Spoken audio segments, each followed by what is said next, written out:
भरतपुर के पूर्व राजघराने के राजकुमार अनिरुद्ध सिंह हमारे साथ हैं। चर्चा में आए थे अपने पिता के साथ विवादों के बाद। इस तरह के विवाद तो निश्चित रूप से दुखदाई भरतपुर के लिए हैं, आपके लिए हैं, पिता के लिए हैं। देखिए, मैं ये कहूँगा कि किसी भी स्टाइल का कोई भी प्रॉब्लम हो, विवाद हो, तो ये मतलब दुखदाई तो है ही है। बट अब कुछ तो मजबूरियाँ रही होंगी कि ये बातें खुल के अब बाहर आ गई।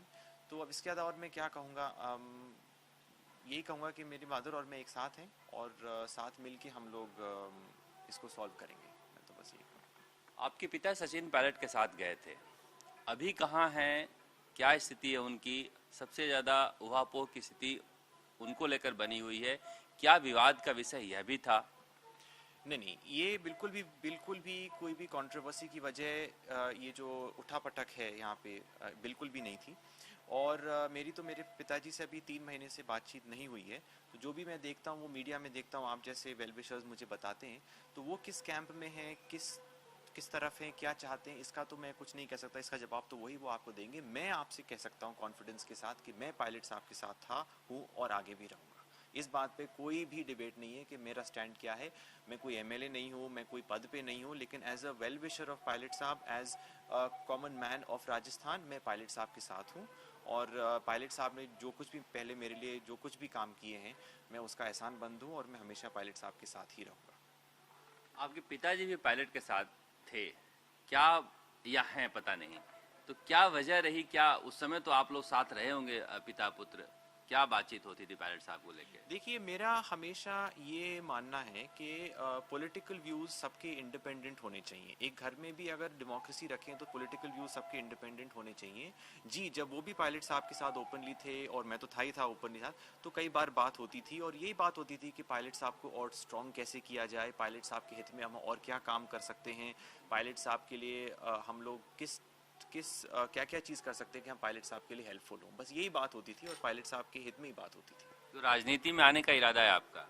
देखिए, मैं अपने आप को एक समाज सेवी मानता हूँ कि जब मेरा फ्री टाइम होता है बिजनेस से हट के अलग, फैमिली टाइम से अलग, तो उस टाइम पे मैं I like to serve the society.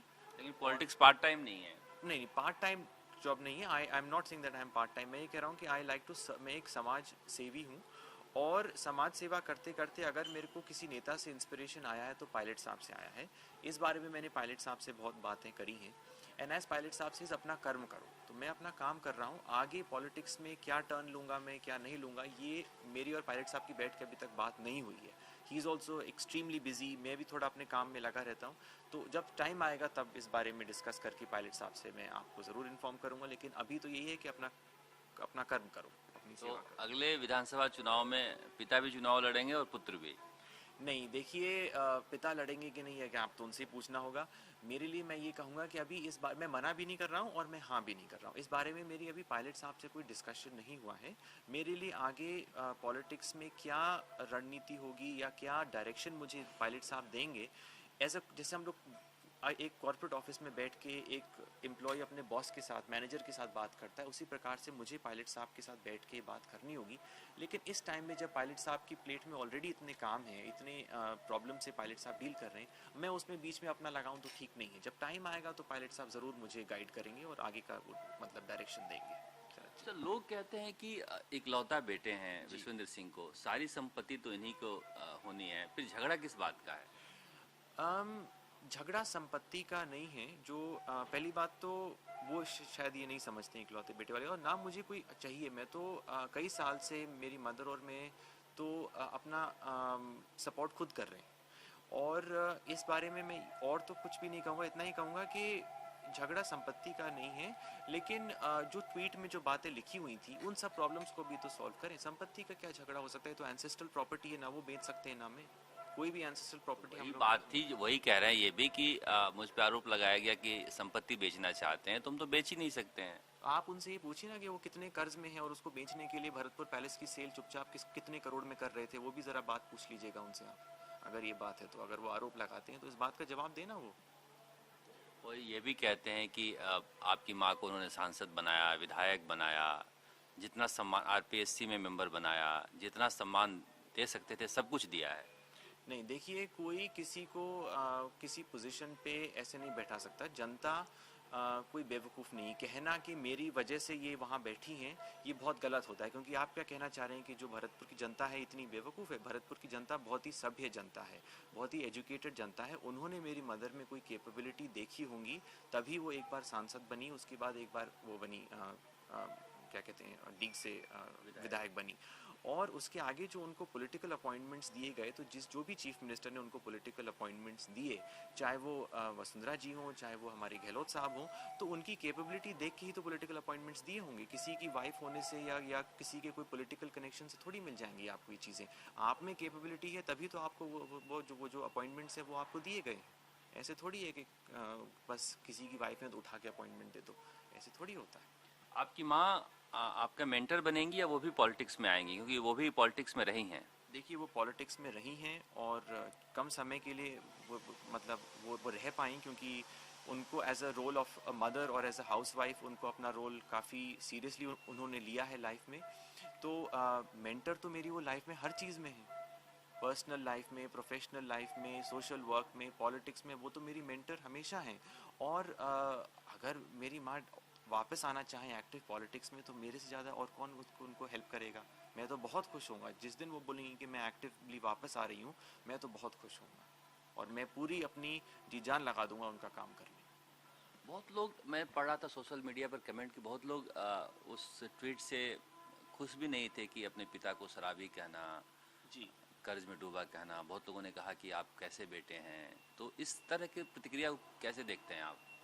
नहीं, देखिए, ये ट्वीट ऐसा तो था नहीं कि मैं सुबह उठ के मैंने एक दिन कहा हाँ चलो मुझे आज ट्वीट करना है उल्टा सीधा, मैं कर देता हूँ। ऐसा नहीं था। कुछ काफ़ी हफ्तों से और कुछ महीनों से मैं कहूँगा परिस्थितियाँ ऐसी बन रही थीं जहाँ मेरी माँ ने हस्तक्षेप करने के लिए कहा कि दोनों बैठ के बात कर। जब वहाँ से मेरा नुकसान हो रहा है, मेरे स्टोन क्रशर्स पे मेरे फादर पेनल्टी लगवा रहे हैं, मेरे लोगों को परेशान किया जा रहा है, टॉर्चर किया जा रहा है, तो हर किसी की एक सीमा होती है और मैं कब तक चुप बैठूंगा। मुझे भी अपनी बात बाहर तक पहुँचानी थी। और नेगेटिव कमेंट्स की बात तो ऐसा नहीं है, कुछ लोगों के आए होंगे नेगेटिव कमेंट्स, लेकिन पॉजिटिव भी बहुत आए हैं। और आप अभी भी देख सकते हैं मेरे उस पर सोशल मीडिया पे, ट्विटर पे, कि मैं एक पैसा प्रमोट करने पे अपने पेज को खर्च नहीं करता हूँ, फिर भी खूब पॉजिटिव कमेंट्स आ रहे हैं। तो ये तो राजस्थान की जनता और भरतपुर की जनता का प्यार है, सपोर्ट है, बट उससे ज़्यादा उनकी समझदारी है कि ये दोनों तरफ की बातों को देख के अपना मन बना रहे हैं। एक और वीडियो वायरल हुआ था जिसमें बहुत सारे ग्रामीण परिवेश के लोग विश्वेंद्र सिंह के साथ खड़े नजर आ रहे थे और बोले कि दूसरे किसी को हम बर्दाश्त नहीं करेंगे। इस तरह के कई वीडियो आए। नहीं, दूसरे किसी को बर्दाश्त नहीं करेंगे तो मैंने तो कभी कहा नहीं कि मैं उनकी पोजीशन ले रहा हूँ। तो ये तो उनकी इनसिक्योरिटी, अगर वो ऐसे वीडियोस निकलवा रहे हैं तो मैंने तो आज तक नहीं कहा कि मेरे को ये चाहिए या वो चाहिए। उन्होंने मेरे को हमेशा सैबोटाज ही किया है। मैं आज जो भी हूँ पर्सनल लाइफ में, प्रोफेशनल लाइफ में, अपनी मदर की वजह से हूँ। तो ये बात तो मैं ओपनली कहता हूँ। तो इनसिक्योरिटी की वजह से हुआ होगा। मैंने तो कभी नहीं कहा कि मैं पोजीशन लूँगा कि नहीं लूँगा। और जब भी मैंने उनके साथ 2 साल काम किया, हमेशा उनको ही आगे रखा। मैंने तो कभी नहीं कहा कि मुझे ये चाहिए या मुझे ये बनना है, मुझे वो बनना है। ऐसा भरतपुर का मैं इतिहास देख रहा था तो उसमें आपके जो ग्रैंडफादर हैं उनके साथ भी फादर ने कुछ ऐसे ही किया था, लोग कहते हैं। देखिए, उस चीज़ों पे मैं कमेंट नहीं करना चाहूँगा। मेरे ग्रैंडफादर के साथ मेरे तो बहुत अच्छे रिश्ते थे। मैं 4 साल का ही था जब वो चल बसे। तो जिनके साथ मैंने इतना समय व्यतीत नहीं किया उनके बारे में कमेंट नहीं करना। और बाकी वो मेरे फादर का और उनका रिलेशन है, तो उस पर मैं क्या कमेंट कर सकता हूँ Sharad ji? I don't know only. तो मैं कमेंट क्या करूँगा जब मुझे पता ही नहीं है क्या। बहुत सारे लोगों की ऐसी इच्छा है कि बाप बेटे वापस मिल जाएं और साथ रहें, क्योंकि सचिन पायलट के बहुत सारे फॉलोअर हैं जो आपको बहुत पसंद करते हैं और चाहते हैं कि भरतपुर के महाराज जो हैं वो साथ रहें। तो क्या ऐसा संभव है या अब बहुत आगे बात बढ़ गई है? नहीं, आगे तो बात कितनी क्या बढ़ी है इस पे तो पब्लिकली कमेंट करना कुछ नहीं है। लेकिन मैं तो पायलट साहब के साथ हूँ। और पायलट साहब का जो दरबार है या पायलट साहब का जो दिल है बहुत बड़ा है, बहुत खुला है। जो भी आता है पायलट साहब उसको वेलकम करते हैं। तो आ जाएं वापस, आई एम श्योर उनको पायलट साहब वापस वेलकम करेंगे। ये बात तो आप पायलट साहब से पूछिए। लेकिन इसमें घरेलू मामले में बार बार पॉलिटिक्स आ जाती है। ये लोग इसका गलत लगा रहे हैं, इसका कुछ भी नहीं है, ये चीज़ नहीं है। तो क्या राजस्थान सरकार ने भी जो सचिन पायलट के साथ थे आप लोग, उसकी वजह से आप लोगों के घर के झगड़े में दखल देने की कोशिश की? बहुत सारे सिक्योरिटी गार्ड लगाए गए और जिस तरह की वहाँ परिस्थितियाँ आप कह रहे हैं कि फाइन लगाया गया, तो क्या गवर्नमेंट भी झगड़े का फ़ायदा उठाने की कोशिश की है? नहीं, ये कहना गलत होगा कि गवर्नमेंट ने या किसी भी पदाधिकारी ने गवर्नमेंट में किसी के पर्सनल झगड़ों में या पर्सनल प्रॉब्लम्स में कोई वो प्रॉब्लम और क्रिएट करने की कोशिश करी। ये मेरा कहना बिल्कुल गलत होगा, मैं नहीं मानता हूँ। गहलोत साहब बहुत ही एक्सपीरियंस्ड राजनेता हैं, वो आई डोंट थिंक ऐसे कोई। किससे खतरा था? आपसे खतरा था जितने सारे गार्ड लगाए गए? ये आप उनसे पूछिए। मैं तो आज भी बिना गार्ड के एक ड्राइवर के साथ अकेला घूमता हूँ। मेरी माँ और मैं तो खुद ही गाड़ियों में अकेले घूमते हैं। तो उनको अगर इतनी डर है तो किस बात से डर है? आई डोंट नो उनको किस बात से डर है, क्योंकि भाई एमएलए वो हैं, सरकार में वो हैं, मैं एक कॉमन मैन हूँ। मेरी क्वेरीज पे आपने फाइन लगा रखे हैं, मैं कहाँ से, मेरे से क्या खतरा हो सकता है? वो कैसे फाइन लगा? फाइन तो सरकार लगाएगी। इस बारे में मैं ज़्यादा कमेंट नहीं करूँगा। सरकार लेकिन मैं इतना ज़रूर कहूँगा कि सरकार has not intervened in any negative manner to do anything. ये मैं ज़रूर कहूँगा सरकार।